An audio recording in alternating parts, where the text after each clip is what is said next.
Assalamualaikum warahmatullahi wabarakatuh. Apa kabar para pemirsa, terutama anak-anak remaja dan para orang tua yang memiliki anak remaja.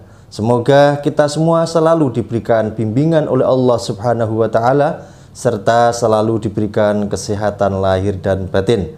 Pada kesempatan ini saya akan menyampaikan tentang batasan usia nikah yang kebetulan kemarin diminta oleh Din Permades P2KB Kecamatan Gajah Kabupaten Demak untuk menjadi narasumber menyampaikan masalah tersebut di hadapan para ibu-ibu penggerak kampung KB dan anak-anak remaja yang hadir dalam kegiatan tersebut. Oleh karena itu, marilah kita simak video berikut ini dan jangan lupa like, komen, dan subscribe bagi yang belum subscribe. Selamat menyimak dan semoga bermanfaat. Dalam Al-Quran dan hadis Nabi Muhammad SAW tidak ada satupun ayat dan hadis yang membicarakan secara eksplisit mengenai batasan usia minimal dibolehkannya menikah, baik untuk anak laki-laki maupun anak perempuan. Oleh karena itu, jika difahami secara tekstual, pernikahan di bawah umur atau pernikahan anak atau pernikahan dini hukumnya sah-sah saja. Dalam Al-Quran ada beberapa ayat yang menjelaskan tentang perjodohan dan pernikahan. Di antaranya surat Al-Hujurat ayat 13. A'udzubillahi minasyaitonirrajim. Ya ayyuhan nas inna khalaqnakum min dzakari wa unsa wa ja'alnakum syu'uban wa qabaila lita'arufu. Inna akramakum indallahi atqakum innallaha alimun khabir. Artinya, wahai manusia, sesungguhnya kami menciptakan kamu dari seorang laki-laki dan seorang perempuan dan menjadikan kamu berbangsa-bangsa dan bersuku-suku supaya kamu saling kenal mengenal atau ta'aruf. Sesungguhnya orang yang paling mulia di antara kamu di sisi Allah adalah orang yang paling takwa di antara kamu.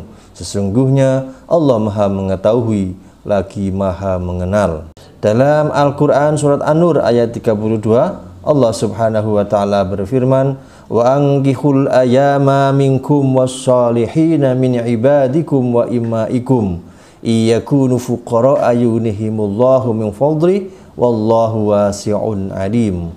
Artinya, dan nikahkanlah orang-orang yang sendirian di antara kamu dan orang-orang yang layak untuk menikah dari hamba-hamba sahayamu yang laki-laki dan hamba-hamba sahayamu yang perempuan. Jika mereka miskin, Allah akan memampukan atau memberikan rizki kepada mereka dengan karunia-Nya. Dan Allah maha luas pemberiannya lagi maha mengetahui. Kemudian dalam surat Ar-Rum ayat 21 Allah berfirman, wa min ayatihi an khalaqalakum min anfusikum azwajan litaskunu ilaiha wa ja'ala bainakum mawaddatan wa rahmah inna fi dzalika laayatil liqaumi yatafakkarun. Dan di antara tanda-tanda kekuasaannya adalah Allah menciptakan untukmu istri-istri dari jenismu sendiri supaya kamu cenderung dan merasa tentram kepadanya, dan dijadikannya di antaramu rasa kasih dan sayang. Sesungguhnya pada yang demikian itu benar-benar terdapat tanda-tanda bagi kaum yang berfikir. Kemudian dalam hadis Nabi Muhammad SAW yang sudah terkenal, beliau bersabda, ya ma'syarasy syabab man istata'a minkumul ba'ata falyatazawwaj fa innahu aghaddu lil basari wa ahsanu lil farji wa man lam yastati' fa alaihi bisawm fa innahu lahu wija. Artinya, wahai para pemuda, barang siapa di antara kalian mempunyai kemampuan untuk berumah tangga, maka menikahlah. Sesungguhnya dengan menikah itu akan lebih menundukkan pandangan dan akan lebih bisa membentengi nafsu syahwat. Dan barang siapa yang tidak memiliki kemampuan untuk menikah, maka hendaklah ia berpuasa, karena puasa itu dapat menjadi benteng untuk dirinya. Hadis riwayat Bukhari, Muslim, Tirmidzi, dan yang lain. Ada beberapa hal yang harus dipenuhi seseorang ingin melangsungkan pernikahan sebagai syarat dalam menikah. Yang pertama adalah orang harus berakal. Yang kedua, harus balik atau dewasa dan merdeka. Yang ketiga, harus mukallaf, sudah mendapatkan taklif dari Allah Subhanahu wa Ta'ala. Dan yang keempat adalah istitoah, memiliki kemampuan untuk menunaikan hukum syar'i termasuk menikah. Para ulama berpendapat bahwa masalah usia dalam suatu perkawinan atau pernikahan berhubungan dengan kecakapan bertindak. Perkawinan merupakan suatu perbuatan hukum yang terdapat tanggung jawab dan dibebani oleh kewajiban-kewajiban khusus. Maka seseorang yang akan berumah tangga dituntut untuk memiliki kemampuan secara utuh. Para ulama mengartikan kemampuan itu adalah kepantasan seseorang dalam memenuhi suatu kewajiban dan menerima hak-hak yang diberikan oleh syariat. Pada dasarnya, usia dewasa dapat ditentukan dengan adanya tanda-tanda dewasa dan dapat pula ditentukan dengan usia atau umur. Menurut para fuqaha, kedewasaan seseorang dapat ditetapkan berdasarkan ciri-ciri perubahan fisik yang menunjukkan seseorang itu sudah mampu untuk menikah. Laki-laki yang sudah balik ditandai dengan keluarnya sperma, baik dalam keadaan sadar ataupun tidak, misalnya dalam keadaan mimpi basah. Sedangkan untuk perempuan ditandai dengan menstruasi atau haid. Selain itu, tanda-tanda kedewasaan seseorang juga dapat ditentukan dengan membesarnya suara, tumbuhnya bulu ketiak, dan juga tumbuhnya rambut di sekitar kemaluan. Jika tidak ditemukan tanda-tanda tersebut, maka balik ditentukan berdasarkan umur atau usia. Kedewasaan untuk laki-laki biasanya ketika akan berumur 15 tahun dan untuk perempuan sekitar 9 tahun atau lebih. Namun, jika usia tersebut sudah terlewati dan belum muncul tanda-tanda yang menunjukkan kedewasaan seseorang, maka untuk pria dan wanita ditunggu sampai berumur 15 tahun. Selanjutnya, marilah kita perhatikan batasan usia nikah dalam undang-undang perkawinan di Indonesia. Karena kita hidup di negara Indonesia yang mengatur kehidupan warga negaranya, termasuk mengatur masalah perkawinan atau pernikahan, maka mau tidak mau, suka tidak suka, kita harus tunduk pada aturan negara. Dan dalam perihal pernikahan, negara kita telah mengaturnya dalam undang-undang perkawinan. Dalam undang-undang perkawinan, Undang-Undang Nomor 1 Tahun 74 Pasal 7, dalam ayat 1 dinyatakan perkawinan hanya diizinkan jika pihak pria sudah mencapai umur 19 tahun dan pihak wanita sudah mencapai umur 16 tahun. Ayat 2, dalam hal penyimpangan terhadap ayat 1 pasal ini dapat meminta dispensasi kepada pengadilan atau pejabat lain yang ditunjuk oleh kedua orang tua pihak pria maupun pihak wanita.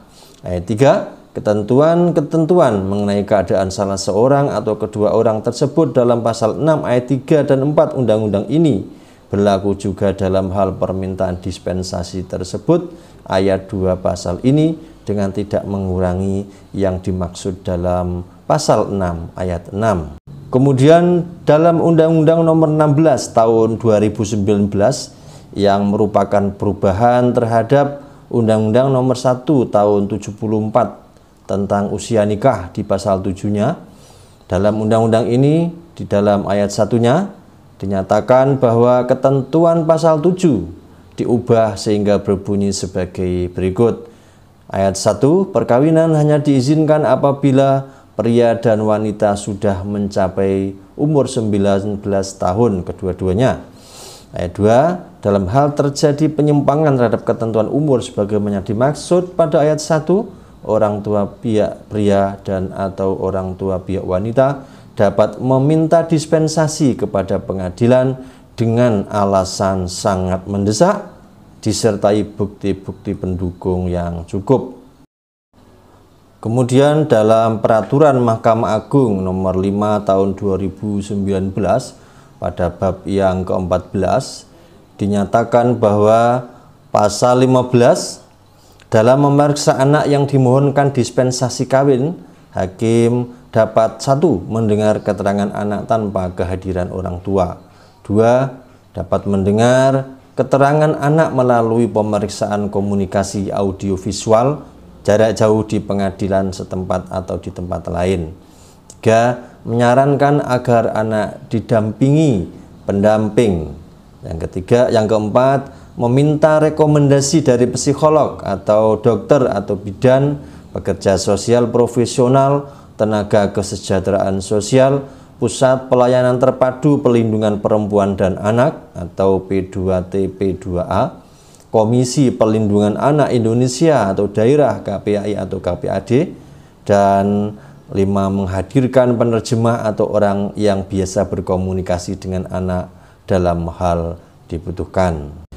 Jika Peraturan Mahkamah Agung nomor 5 tahun 2019 terutama pada bab 4 pasal 15 ini diterapkan dalam proses sidang permohonan dispensasi kawin, maka bisa dipastikan proses persidangan akan berjalan lama karena hakim dapat meminta rekomendasi dari berbagai pihak terkait kasus permohonan dispensasi kawin ini.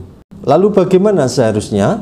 Menurut Amir Syarifuddin, seorang ahli hukum, terdapat syarat-syarat yang harus dipenuhi oleh calon suami dan istri supaya sah dalam melakukan suatu pernikahan. Yang pertama, laki-laki dan perempuan yang akan melaksanakan pernikahan harus beragama Islam. Kedua, keduanya memiliki identitas yang jelas, baik itu nama, jenis kelamin, tempat tinggal, dan hal lain yang menyangkut dirinya. Ketiga, kedua calon mempelai sudah setuju untuk menikah dan setuju dengan orang yang akan menikahinya. 4, kedua pihak tidak terdapat hal-hal yang dapat melarang pernikahan itu dilangsungkan. Yang kelima, kedua calon mempelai sudah mencapai usia yang layak dan pantas untuk melakukan suatu pernikahan. Ini sesuai dengan hadis Nabi di atas bahwa Nabi memerintahkan kepada orang untuk menikah. Yang pertama adalah ia harus sudah dewasa, ya ma'syarus syabab. Kemudian yang kedua, memiliki kemampuan untuk berumah tangga. Ini istata'a minkumul ba'ata falyatazawwaj. Perlu bagi kita untuk mengetahui fase-fase pertumbuhan usia manusia. Yang pertama, fase prenatal atau kandungan. Yang kedua, fase bayi. Yang ketiga, fase anak-anak awal sampai usia 5 tahun atau prasekolah. Yang keempat, fase kanak-kanak tengah dan akhir, usia anak 6 sampai 11 tahun. Yang kelima, fase pra-remaja, usia remaja, usia 12 sampai 14 tahun. Yang keenam, fase remaja, usia 15 sampai 19 tahun. Kemudian yang ketujuh, fase dewasa muda, usia 20 sampai 25. Yang kedelapan, fase dewasa madya, usia 26 sampai 40 tahun. Berikutnya fase yang 9, fase dewasa penuh, usia 40 sampai 60 tahun. Dan yang terakhir, dewasa akhir atau lansia, usia 60 ke atas. Lalu apa yang kemungkinan bisa terjadi ketika seseorang menikah tapi belum mencapai usia yang ideal? Yang pertama, bisa berisiko bayi yang akan lahir akan tumbuh stunting. Yang kedua, ibu dan anak bisa mengalami kematian. Yang ketiga, gangguan kesehatan ibu dan anak. Yang keempat, tertutupnya cita-cita masa depan yang sudah dirancang sebelumnya. Kemudian yang kelima, mengalami kesulitan ekonomi. Yang keenam, pernikahan tidak harmonis. Yang ketujuh, terjadinya KDRT. Yang kedelapan, akan terjadi perceraian, ini sangat rentan. Dan yang kesembilan, tentu saja akan sengsara hidupnya. Baik, sebagai selingan akan saya bacakan sebuah puisi yang tadi malam sempat saya buat, yang berjudul Pelaminan. Pelaminan bukanlah permainan, juga bukan tempat untuk bermain. Maka nak, jangan main-main dengan pelaminan. Jangan asal-asalan dan serampangan. Jangan pula pertaruhkan masa depan. Rencanakan secara matang untuk kepelaminan. Jika tak ingin menyesal kemudian. Oleh karena itu, wahai anak-anak usia remaja, kalian sesungguhnya belum siap untuk naik ke pelaminan. Kalian belum siap untuk menikah yang harus bertanggung jawab terhadap keberlangsungan hidup berumah tangga. Apalagi jika nanti kalian memiliki anak. Maka pikirkanlah secara matang. Jangan bebas bergaul dengan pasangan yang lain jenis kelaminnya. Ingat, dampak buruk akan menimpamu. Ingat, masa depanmu ada di tanganmu. Gunakan sebaik-baiknya waktumu untuk hal-hal baik yang diridhoi Allah Subhanahu wa Ta'ala dan mendukung masa depanmu. Demikian, semoga bermanfaat. Wal afu minkum. Wassalamualaikum warahmatullahi wabarakatuh.